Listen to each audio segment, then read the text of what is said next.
voudrais commencer par une question toute simple. Quelle est la réelle motivation pour votre deuxième passage à cette barre? Quelle est la réelle motivation?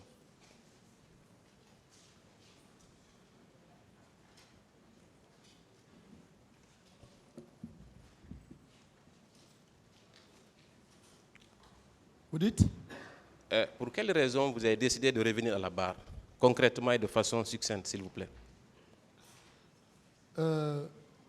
Depuis le lundi, je brièvement expliqué ça. Si vous voulez que je revienne. De façon très succincte. Est-ce que c'est parce que c'est un examen de conscience ou c'est parce qu'il y a une rupture avec votre mentor? Bon, pas seulement un examen de conscience, c'était une stratégie. Très bien. Et dans votre stratégie, est-ce que vous ne pensez pas qu'il faille aller jusqu'au bout? Dire la vérité et toute la vérité, à votre avis?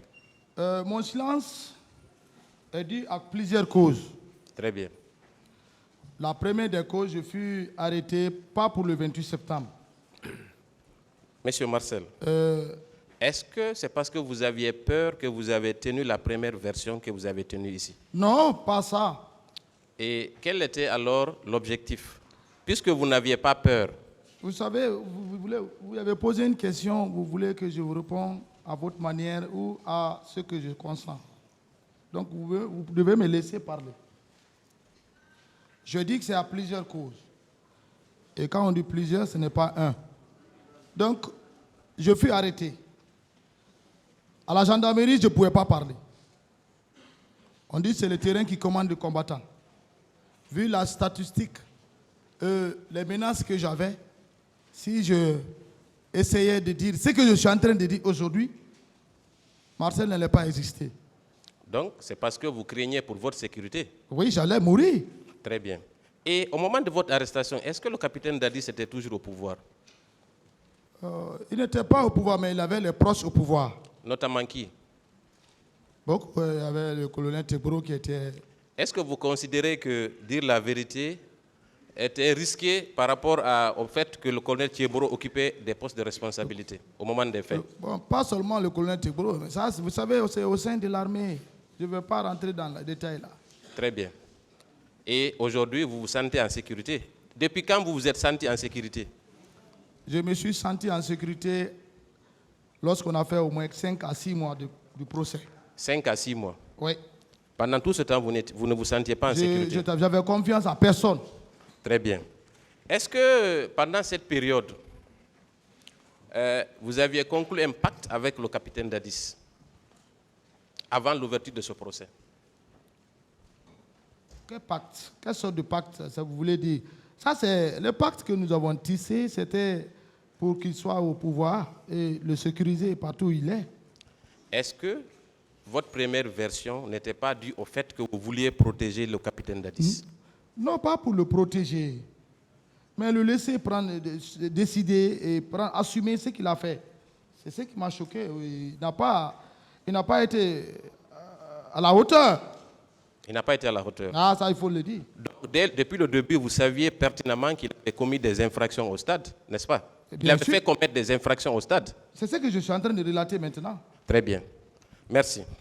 Maintenant, parlant de pacte, justement, est-ce que votre pacte n'avait pas plusieurs volets? La conquête et la conservation du pouvoir. Est-ce que ce n'était pas ça le pacte que vous avez scellé entre vous, le capitaine Dadis, le commandant Toumba et un autre dont j'ai oublié le nom, avec Foromo? Est-ce que ce n'était pas à 2 volets? Non, pas à 2 volets. C'était à un seul volet? Non, on a eu confiance à lui. On lui a dit, tu viens, tu organises, on ne fait pas coup d'État. On laisse le général à son côté, paix à son âme. Dès qu'il quitte, et par notre stratégie, on va saisir le pouvoir. Mais dès que tu viens au pouvoir, tu organises les élections. Et par après, tu peux venir en civil, tu te présentes. C'est ça que le peuple a besoin. Monsieur Marcel, oui. Quand vous vous êtes donné la tâche ultime de conquérir le pouvoir, est-ce que cette conquête n'était pas accompagnée des moyens de conserver le même pouvoir? Non. Très bien. Non. Le tribunal appréciera. On n'était pas associé à ça. Très bien. Et vous avez parlé que le capitaine Dadis vous a trahi. À quel moment vous avez senti cette trahison? D'abord, j'ai senti ça à 2 à 3 mois du pouvoir. Hein. 2 à 3 mois du pouvoir. Parce que quand quelqu'un bloque ton passeport, tu ne vas pas pour les cours d'officier. Très bien. Il n'est pas admis à n'importe qui pour aller à l'Union soviétique, pour les cours d'officier, et surtout au niveau du char. Est-ce que vous vous sentiez exclu dans l'entourage, en tout cas dans le dispositif au niveau de la présidence? Vous savez, il avait un programme personnel, il décidait tout, il faisait tout à son niveau. Ouais, donc il n'y avait pas d'appréciation après 2 mois, 3 mois. Mais il sortait quand il veut, où il veut, sans nous consulter. dites-moi, est-ce que vous aviez accès au capitaine ou vous n'aviez plus accès à lui 3 mois après? Puisque vous dites que vous étiez exclu. Accès, vous voulez dire... si Quelqu'un qui a accès à un président de la République dans sa propre chambre, est-ce qu'il est logique de déclarer ici que vous étiez exclu dans son entourage? Est-ce que c'est logique, M. Marcel? Vous savez, c'est stratégique militaire. Vous êtes civil. Voilà, c'est stratégique militaire. Vous qualifiez le mot exclu, c'est comme s'il ne veut plus te voir. Non, c'est une stratégie. Quelqu'un qui ne veut Par plus... exemple, quand vous sortez, si vous consultez la personne, là, il se sent à l'aise. Et dites-moi, vous confirmez quand même qu'à chaque fois que vous aviez besoin du capitaine, vous pouvez accéder même dans sa chambre, oui ou non? Mais bien sûr. Très bien, on va poursuivre. Et à cette époque, vous aviez quel grade à la prise du pouvoir? Ah, la prise de pouvoir, le grade caporal-chef. Caporal-chef. Oui. Un caporal qui a la possibilité... Pas un caporal, caporal-chef. Caporal-chef, autant pour moi, excusez-moi. Un caporal-chef qui peut aller même dans la chambre du président. Est-ce que ce n'est pas un proche du président qui peut avoir ce privilège? Oui ou non? S'il vous plaît, vous dites à la prise du pouvoir. Oui. Le pouvoir n'était pas encore là. La prise du pouvoir n'est pas le pouvoir. Est-ce qu'après la prise du pouvoir, dans l'exercice, vous pouviez accéder à la chambre du président Dadis? Oui ou non? Mais Dadis ne pouvait pas me chasser de sa chambre. Ah, pourquoi donc? Il sait. Dites-nous la raison. Nous sommes les acteurs principaux de la prise du pouvoir. Très bien. Ça sous-entend que vous étiez toujours influent à côté de lui. Il n'avait pas le choix. Oui ou non? Pas influent, mais un homme important. Très bien. Donc, ce qui signifie que vous étiez toujours dans le cercle restreint. Non. Contradiction. Non, pas ça. Vous voulez analyser. On continue, M. Marcel. Voilà. Vous voulez analyser d'une façon pragmatique de votre part. Mais le tribunal qui est là nous observe tous. Très bien. Okay. On va continuer. Et est-ce que vous pensez sérieusement qu'un caporal-chef qui déclare ici à cette barre, il n'avait pas le choix parce que je suis important. Est-ce que vous pensez qu'on peut vous croire que vous n'étiez pas dans le cercle restreint de monsieur le capitaine Dadis? Vous pensez que c'est logique ça? Moi, je ne connais pas la définition du cercle restreint que vous voulez analyser. Très bien. Appelle-t-on cercle restreint? Vous pouvez me définir? Le cercle restreint, ce sont les personnes qui sont autour du président, qui peuvent accéder à sa chambre, qui peut avoir un accès illimité à la personne du président. Vous étiez dans ce cercle, oui ou non? Mais je n'étais pas la seule personne qui rentrait dans le... Je ne parle pas de tout le monde. Est-ce que vous, Marcel Guilavogui, en tant que caporal-chef... Quand j'ai besoin du président Dadis, je rentre. Très bien. Donc, vous étiez dans son cercle?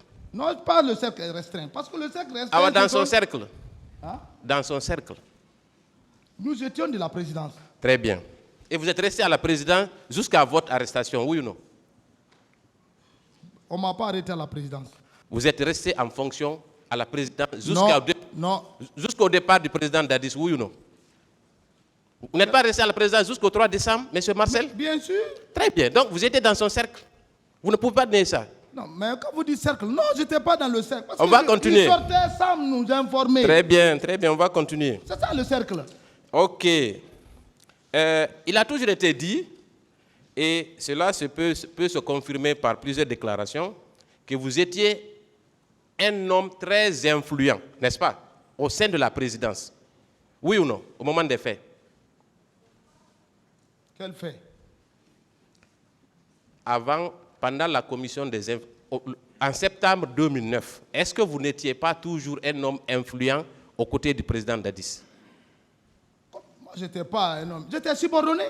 Oui, mais vous savez, Mon le capitaine influence, Dadis c'est a dit, il a dit ici... Mon influence n'engage que ceux qui veulent me transformer influent. Mais Vous savez... Je n'étais pas un commandant de compagnie. Moi, j'ai aimé une chose que vous avez dite ici. Oui. Vous avez dit qu'il y avait une vraie pagaille à la présidence, n'est-ce pas? Mais c'était la pagaille. Donc, la hiérarchie n'avait aucune valeur au moment des faits. Non, un caporal pouvait gifler un général. C'est le capitaine Dadis qui l'a dit. Oui ou non? La faute, là, c'est à qui? Non, je ne parle pas de la faute. Est-ce que c'était une réalité? Non, caporal giflé. Non, ça c'est une expression. Est-ce que un général pouvait donner des instructions à un caporal et qu'il refuse à l'époque? Non, mais il n'y a pas eu d'ordre d'un général à un caporal qu'il a refusé d'exécuter. Très bien. L'expression là, tout le monde la connaît ici.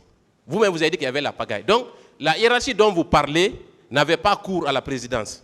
Donc, le fait que vous soyez caporal-chef n'était pas un frein à votre influence à la présidence. Parce que tout le monde avait peur de vous à la présidence.